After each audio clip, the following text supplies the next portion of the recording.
বর্ষাকাল তো প্রায় চলেই এলো, আর এই সময় তো একটু ভালো মন্দ খাবার খেতে ইচ্ছে করে।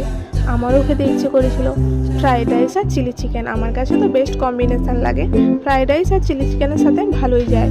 তাই আমি বাড়িতে থাকা অল্প উপকরণ দিয়েই ফ্রাইড রাইসটা বানিয়েছি। এটা ছিল বরবটি আর গাজর, ভালো করে টুকরো করে কেটে নিয়েছি। টুকরো করে কাটা হয়ে গেলে ধুয়ে নেওয়ার পরে কড়াইতে সাদা তেল গরম করতে দিয়ে গাজর, বরবটি ও কিছুটা পরিমাণ ক্যাপসিকাম ও পরিমাণ মতন লবণ দিয়ে ভালো করে ভেজে নিতে হবে। তারপরে আমি 300 গ্রামের মতন লঙ্গেন রাইস আগে থেকে পরিষ্কার করে ধুয়ে জলে ভিজিয়ে রেখে দিয়েছিলাম।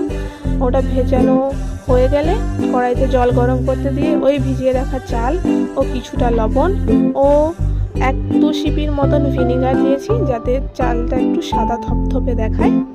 তাই 80% মতন কুক করে নেবো। কুক করা হয়ে গেলে ছেঁকে নেব। বিরিয়ানি যেরকম লেয়ারিং করে আমি সেরকম করেছিলাম। প্রথমে কড়াইতে ঘি দিয়ে তারপরে সেদ্ধ চাল, তার উপরে স্বাদ অনুযায়ী চিনি দিয়েছি, ভেজে রাখা সবজি, একটু ঘি, আবার ওই জয়িত্রী, এলাচ ও দারচিনি গুঁড়ো করে রেখে দিয়েছিলাম ওটো, আর গোলমরিচের গুঁড়ো দিয়েছিলাম। তারপর সেম প্রসেসে লেয়ারিং করে 15 মিনিট ভাপিয়ে নিলেই রেডি।